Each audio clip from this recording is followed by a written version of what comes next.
Hey guys, welcome back here. We have finally made it to a point here where we are going to do an updated ranking of all these Megadeth albums. I know I just did a ranking of them rather recently. However, things changed. Their final album came out. We reviewed it, and now we're going to take a look at where it might lie in these rankings. So stay tuned for this here. Let's just hop right in. The worst. And I don't remember where I placed all these, right? The last time I did this. Stuff I know has changed. Some of them, for sure. But this one definitely stayed the same. My least favorite Megadeth album at number 18. We're talking about The World Needs a Hero. This album is an absolute issue. The only decent song off here is Dread and the Fugitive Mind. And I love Al Pitrelli. It sounds on paper like it'd be a really cool combination, but there's just a lot of weird songwriting on here, and nothing ever really goes anywhere. There's a lot of this kind of spoken word sounding stuff from Dave that can work at times, but it doesn't really do it for me here. This one, I really tried hard this past listen to get into this album, and I just couldn't, man. It's just not good for me at all. And it's cool. I remember when I reviewed this, some of y'all talked about how you had some good times with it, and that's awesome. I've tried, and maybe someday it'll click with me. But I know this is a pretty universally panned album, and I'm one of those. I'm just not into The World Needs a Hero. Then we're going to dive into number 17. We're going to talk about an album I think gets a little too much hate, Super Collider. I know a lot of people call it like absolute trash, right? I wouldn't go that far. Like, there's some good songs on here. Really cool back here too with Vic Rattlehead. It's like a robot or something. But I really like Dance in the Rain, Forget to Remember. I like the Super Collider song. There's some good tracks off here. There are some ones that are not all that great. I like their cover Cold Sweat on here, but it's not, they were definitely going for kind of a different style again. Woo! Close call. Wow. Dangerous game here holding some of these up, I tell you. But I caught him.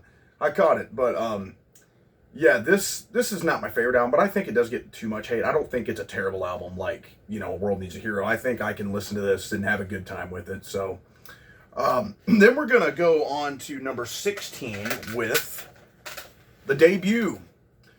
Killing Is My Business and Business is Good. And this is a fun album. I've never been the biggest fan of it. I know it's got that awesome raw feel to it. That kind of nasty production. It does kind of add to it a little bit. But I think the guys were just still kind of trying to, find themselves. And you could tell in like the songwriting. But it does have some awesome stuff on here. I love Looking Down the Cross, Mechanics, Killing Is My Business and Business is Good. Even like the cover of these boots I like. And it's a solid debut album. It just compared to the rest of their lineup here, I think there's just some quite a bit better tracks for sure, or albums for sure. Whereas Metallica, Kill 'Em All, Kill 'Em All, I think if we're gonna compare the two, because I often get compared these guys because of Dave's connection to Metallica, right? But I think Metallica's Kill 'Em All is a way better debut album than this album. But I do dig this album. Don't get me wrong.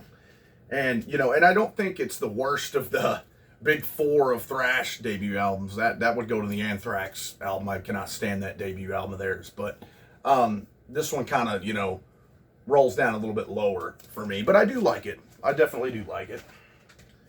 Then we're going to go with number 15. We're talking about Endgame. This is a solid one. It's one that, I do like. It's really heavy. I like the heaviness on it. Kind of some fast-paced stuff going on, but I think it gets a little overrated. I do love stuff like This Day We Fight, 44 Minutes. I love that one. The Hardest Part of Letting Go, Seal with a Kiss is good. I like Head Crusher. It's just kind of just middle of the line for me. Nothing that really jumps out too much at me like that makes me want to go back to this one often. This is one I've not really gone back to all that often, but I do think it's a solid album and a fun listen, and I'm not going to be bored with it or be bummed out by any of the tracks or anything. I think it's a solid album. And maybe it's one that might grow on me over time, but anytime I've listened to it, I've been like, hey, that was good, and just, didn't absolutely love it. So that's what's going to be there at number 15. So number 14 now. This is where this one's going for me. Again, kind of a middle of the line one. This album has grown on me. Like I said in my review for it, the more I was pretty bummed out the first time I listened to it, because I just expected so much more. Kind of, what they were doing prior with stuff like Dystopia and Sick the Dying and the Dead. But this one just didn't quite go there. And what I have grown to appreciate this album too is there's some, there is a little bit of everything going on here. Kind of some of their more cryptic writing sounding stuff, like more poppy sounding stuff with like Another Bad Day. I love Made to Kill, really heavy thrash one. Tipping Point is just an amazing song. That was right off the bat, that first single, they nailed it. Of course, y'all know I don't care. I think it's goofy as hell. Let There Be Shred's pretty goofy, but I kind of like it. Love Hey God and Obey the Call might be my favorite off here. It's a solid album. I've grown to appreciate it. I do like it, but it doesn't, do anything that jumps to me as like, man, what a finale, right? But it is good, and it's grown on me, and maybe it'll grow on me some more in the coming years. But maybe I've already heard Dave talk about, seeing some articles or something where he was talking about doing some solo work and everything. And I'm kind of like, well, dude, it'd be one thing if this wasn't pretty much your band. They've rotated out members left and right, but he's always been the same, the mainstay. So it's like, well, what's kind of different there? I don't know. I think at that point you should just keep Megadeth going, right? But they say it's their final album, so number 13, we're going to go with United Abominations. And this is one that I used to not like really that much at all. And it was mainly just because that Atule Mon cover, not cover, but like, redo or remake, never really been a big fan of that. And that just kind of clouded my memory of this album before. But nah, this one, it's freaking badass. Sleepwalker, Washington Is Next, Gears of War. I mean, dude, Blessed Are the Dead, Burnt Ice. Dude, this is an awesome album. And it's heavy. I love the feel of this one. This album has continued to grow on me more and more as the years go by. And I'm just a big fan of this album. And I think it's just, it may end up rising in the future for me, because the more I listen to it, the more fun I seem to have with this one. And that's kind of the crazy thing of, I just had that one track kind of be the main memory for me before, but the more I've listened to this, just these heavy hitters stick out like big time. So we'll go there. Number 12. This is controversial. I'm well aware of it. We went over this in the review as well as the ranking, but number 12 here for me, I'm going with Risk, and I ain't just talking about, saying this to be controversial, right? I love this album, and I think it's very unique. They took a risk. I get why people hate it. I really do. And the first time I heard it, I didn't love it, but it just continued to grow on me. I love Insomnia. I love Breadline is amazing. The Doctor's Calling, Wanderlust is freaking phenomenal. If any song that people should dig off there, I think it'd be that one, right?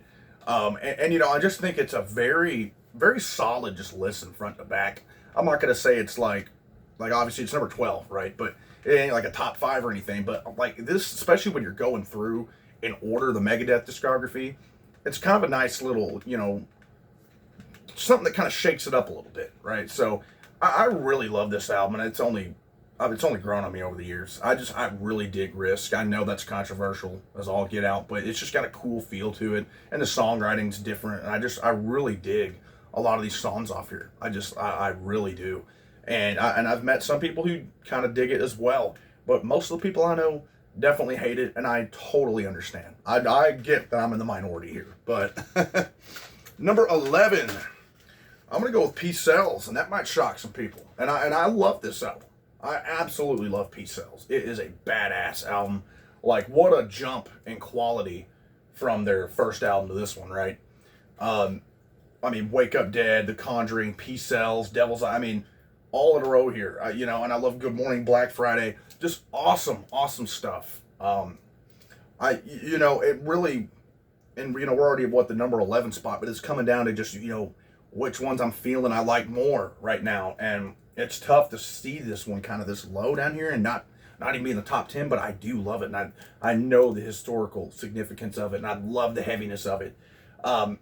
But to me, it's just, there's just some better stuff out there. And there's been times where this one rises up pretty high up there for me. But just what I'm feeling right now is this is just kind of where it's going for me. But again, have not really any negatives to say about this album. I mean, it's just freaking awesome. Love it. Then we're going to go to the top 10, I believe. Let me double check. 11. Yeah, we're at the top 10 now. And we're going to go with So Far, So Good, So What. This is kind of a gem, I think, that doesn't get enough appreciation. I love So Far, So Good, So What. I love Jeff Young's guitar work on here. I think it's very, it adds a whole different kind of dark feel to this one. I mean, no pun intended, but In My Darkest Hours on here, and that's one of my favorite Megadeth songs ever, right? I love in that intro, Into the Lungs of Hell, and then Set the World Afire. I love Hook and Mouth, Liar. Like, even the Anarchy in the UK cover is pretty damn good, and it's just got a dark kind of feel on here, and the album cover kind of helps too. But this is just such an awesome album that it's in my top 10, and it may end up even rising even further as the years go on, because every time I revisit So Far, So Good, So What, I just really, really love this one. Then we're going to go ahead and go to number 9. And it's kind of crazy, but an EP's making it up here. We're talking about Hidden Treasures. And y'all know I'm kind of, if an EP has enough substance on it to make it, something different, it's not just like, hey, here's 2 tracks or whatever, then I'll include it. Like in the Alice in Chains one, of course, Jar of Flies and Sap are going to get on that ranking, right? And Hidden Treasures has a bunch of soundtrack stuff and just some, covers on here, just awesome stuff. I love Diadems, such a cool, dark song. I love Angry Again, just one of my favorite Megadeth songs easily. The covers on here, No More Mr. Nice Guy and Paranoid are cool.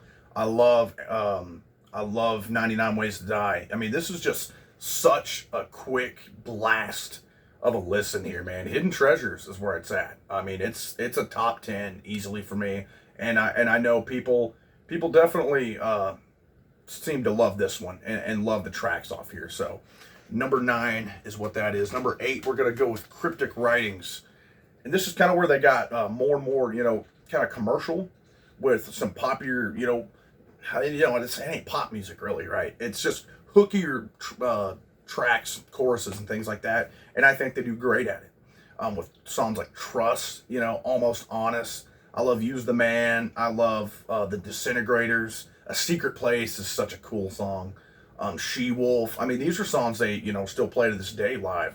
I love I'll Get Even.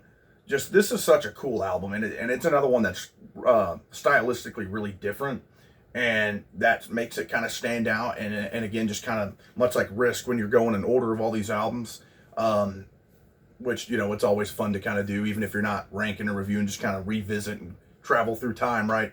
But this one is kind of a cool break from some of their some of the other stuff, their typical sound. But just I love Cryptic Writings. It's an awesome listen all the way through, no doubt.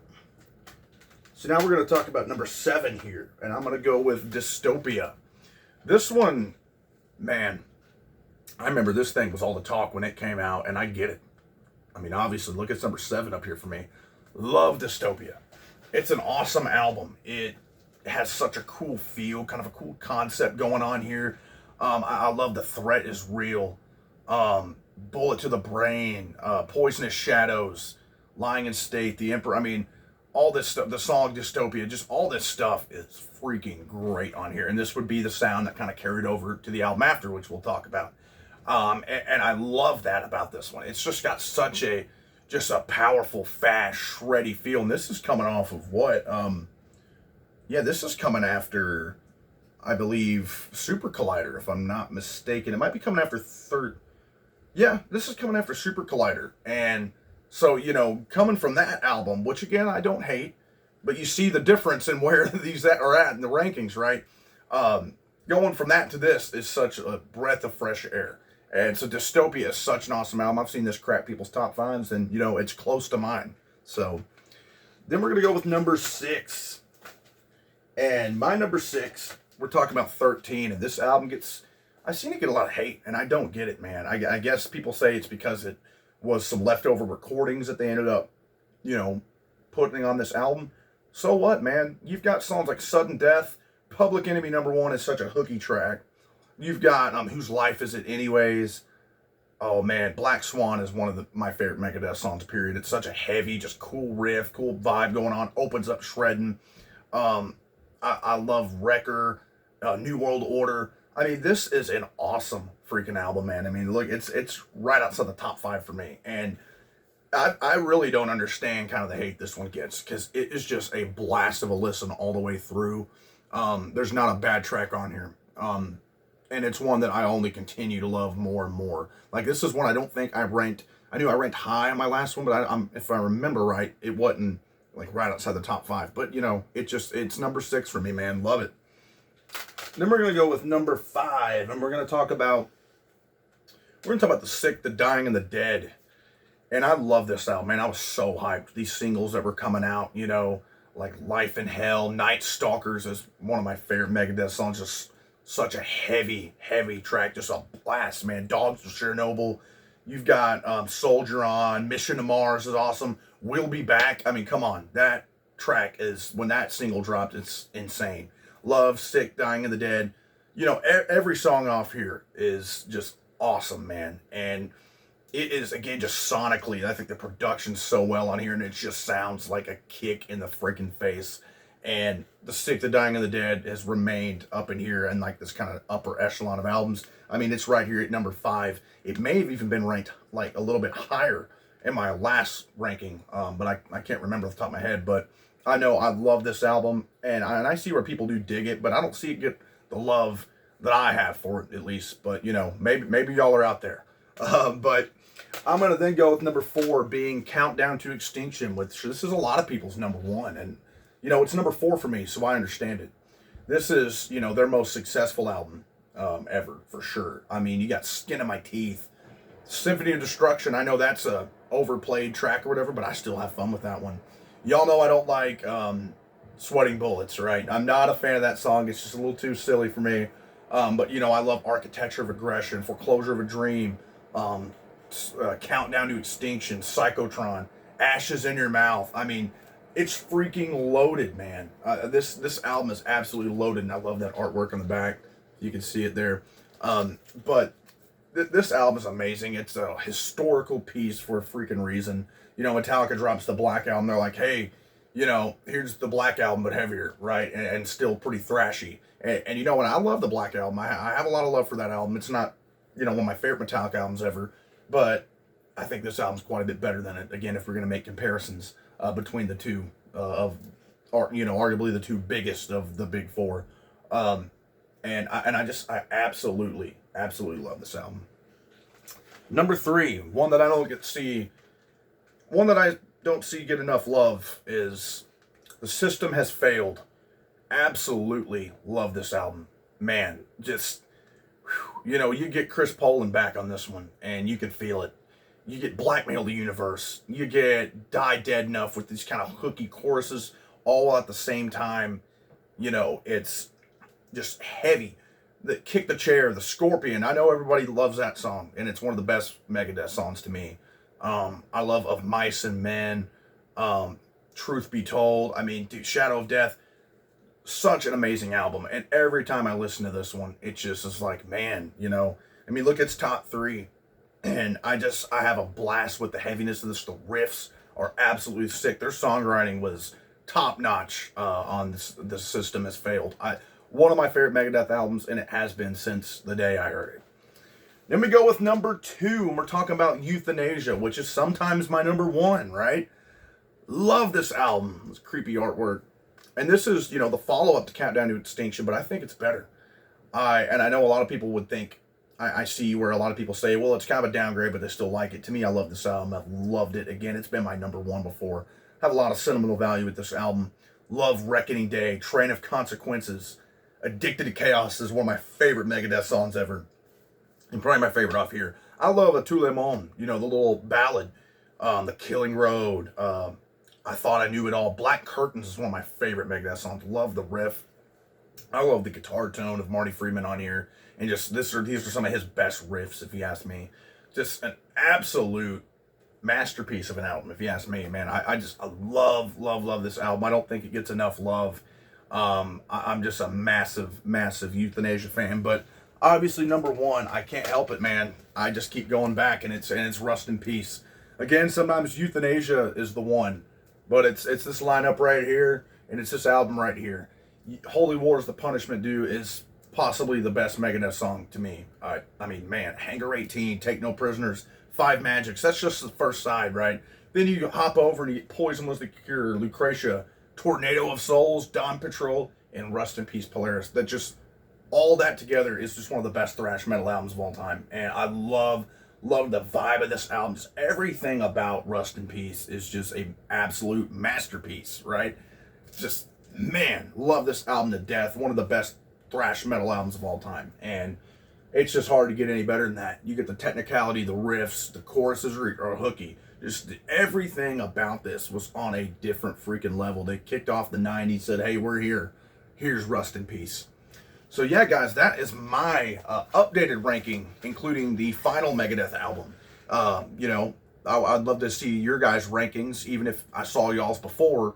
You know, I definitely didn't see where the new one ranked for y'all, so I'd love to see kind of where that falls in your guys' rankings. And I guess now's the time to announce the next band we're going to be covering, because it's going to be an awesome one, right? It's going to be freaking Cannibal Corpse. Awesome stuff. I'm super hyped. Love getting into some death metal again. You know, it's been a minute. You know, we've talked about Death and Carcass on here. It's time to talk about another one of the biggest death metal bands out there. That's going to be Cannibal Corpse. So stay tuned for that. We're going to be diving in deep. There's a lot of albums to cover there. A lot of fun stuff to delve into. And so things about to get heavy, real heavy again. So stay tuned for that, guys. We're going to be diving right into Cannibal Corpse. And again, let's talk about your rankings down here and your kind of thoughts on the new album and kind of where it lies in your rankings. So like, subscribe, comment, and stay tuned for the next video. Thanks.